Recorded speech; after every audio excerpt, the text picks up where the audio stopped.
Welcome back to Grow With Angie. This is video 2 in a 3-part series. Don't worry, you don't have to watch them in order, but I will put video 1 in a pinned comment down below. Make sure you're subscribed and that you hit the notification bell so you see when the other videos are released.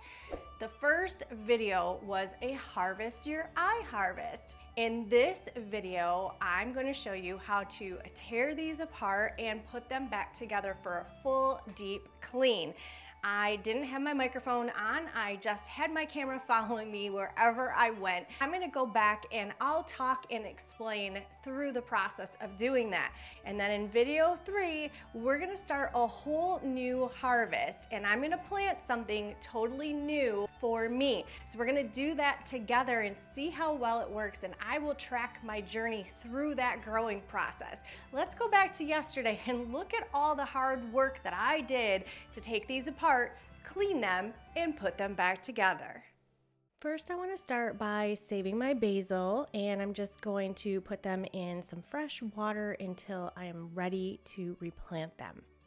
Next, it's very important to shut off all of your power so your pumps don't try and kick on, and I've got a power strip cord behind my cabinet. Removing the water from the tank is super easy when using a small pool sump pump. I'll put a link to this in the description below. I really like how this works. It has a very long tube, so I can take this right out my slider, throw it over my deck, and drain all the water outside. Just make sure you're sitting and you're watching for it to drain. There is no on and off switch, so you have to quickly be able to unplug it. I also recommend kind of stirring around any nutrients that is in the bottom of your tank. That's going to get sucked out with the sump pump and less for you to clean later. The next step is removing the top and detaching it from the wall. We want to be able to move the unit around as needed. So I just take the little metal clip, I push it up, and then tuck it in towards the back. I leave it clipped to the wall so I don't lose that part. I found if you loosen the ends just a little bit on the top, it makes it easier to then remove your little funnel top. By unscrewing this, you're now unlocking the tubing that is into the unit all the way down your pump, and you can start taking apart the pieces. And you can see on this level, I have quite a bit of root from the lettuce and a little bit of algae. It could be way worse, so I'm pretty happy as I haven't cleaned this unit in quite some time. And a little pro tip with the bottom level is to make sure you drain any water that might be in there, depending on the last time your pump was on. Now that we're outside, I fill up a tub with some dish soap and some water, and then just start to spray each level down. This is going to remove any root that are just hanging or any loose nutrients that might be on each level. You're gonna need elbow grease to get this project done. Going around the holes where the nut cups sit is a little tedious depending on how particular you want to be with cleaning this. The inside flat levels are super easy to wipe off. Everything comes off with ease. If you have one of these little circle scrubbers next to your kitchen sink, go ahead and grab it. It fits perfectly into the nut cup holders, and it will help loosen up any of that nutrient buildup around the holes. I want to give you all a little bit of encouragement here. Cleaning these can be a little difficult. They are not going to look pristine like when they came out of the box. You can get them nice and pretty and white, but some stuff still may be stuck. But when you're all done, depending on how much time and effort you take, they will still look beautiful.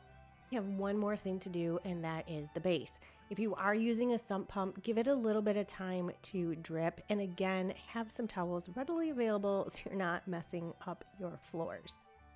Remove your pump. I do not do anything special to it. I just make sure it's not clogged up with any goop. And then if you have a wave maker like I do, remove that. I leave them plugged in, just set them off to the side. My power is shut off, so I'm not too worried about it. And as long as I got the majority of the water out, you can easily pick up your base. Using the last of your soapy water, just dump it on in. And this is where you're really gonna get wet and dirty. Just pretend you're cleaning out your bathtub.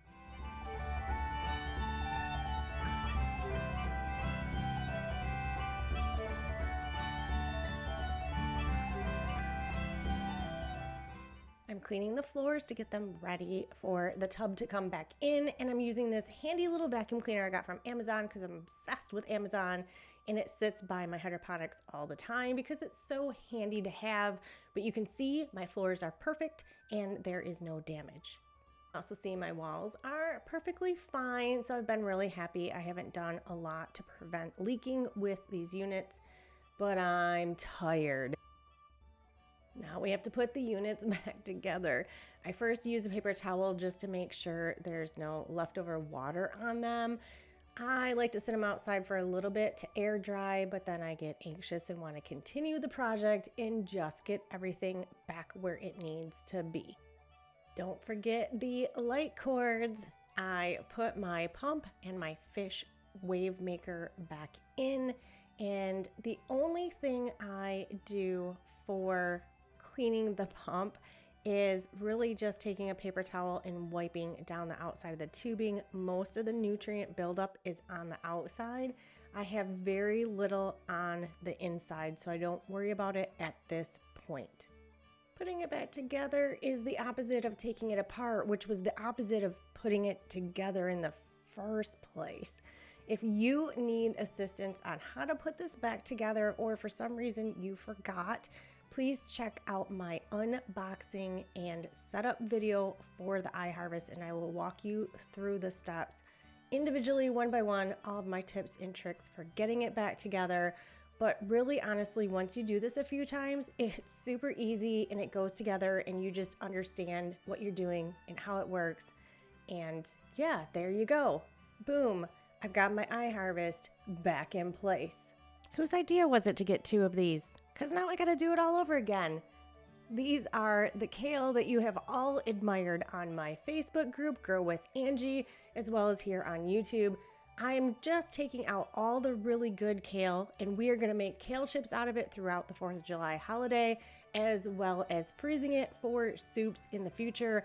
So I was really happy with about 7 months of growth. Because kale can be very woody and rooted, I knew it was going to be really hard to get the nut cups out. So removing all of the stems and just getting down as much as I possibly could was going to be easier on me to remove those nut cups and get the roots out. Let's talk about roots for a minute. These are my kale roots, still very healthy, and pretty much ate my nut cup. I can't find the nut cup on any of them. After digging and getting these roots off, I did manage to save all of my nut cups, but I did not save all of the green clips. Honestly, I was getting so frustrated, I just started yanking them out of the unit and I broke about 50% of them. So I'm gonna have to get back on IG Works and order some more clips, which is fine. They're inexpensive and it was worth it just to get my frustrations out and yank them out. But you can see how strong and healthy this kale still was. You guys gotta stick around and see what I started to find as I went down. Now we're talking the kale with the really big roots, and there's hair roots at the beginning, and then you can start to see the roots are everywhere. I couldn't believe actually the lack of algae. There was like none, and I think it was because they were blocking the light and really no algae, just a lot of nutrient buildup and massive roots. I don't know if I was amazed or shocked at this point. I started talking to you guys like I had my microphone on because I couldn't believe what I was seeing. The roots were, yes, they were long and they were in the bottom, and that's to be expected, but they were so wound up in the mesh and very long. I mean, they were attached to kale all the way up to the top of the unit. So once I started to get that out, I just was shocked at what I was seeing. I had to try and find all of the little wing nuts and the little washers. They were wrapped up inside of it, and then started to pull the mesh apart. this side was actually the root. This is not the mesh. The best way I can explain it was it felt like a wet, rotting burlap bag, but still solid in some parts. The color was definitely from the nutrients. It's not root rotted because it was so extremely solid and thick. I just couldn't stop laughing over it.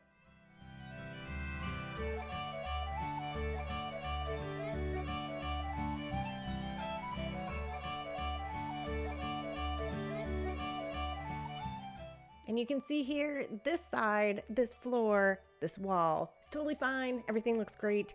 I'm really, really happy. And it's time to put it back together. And just like that, we are done. Now that you've experienced this breakdown, clean up, and reassembly, you might be thinking this is way too much work. But the fact that you can get away with cleaning these every 6 months and sometimes a little bit longer, it's worth it to me to take the time to clean everything. Is it difficult? It can be. Grab some friends, grab a family member, have them do a few of the levels for you and cut that time in half. But now we're gonna get ready for video number 3, and I'm gonna start planting my new experience. I hope you follow this journey with me. We will see you on the next episode.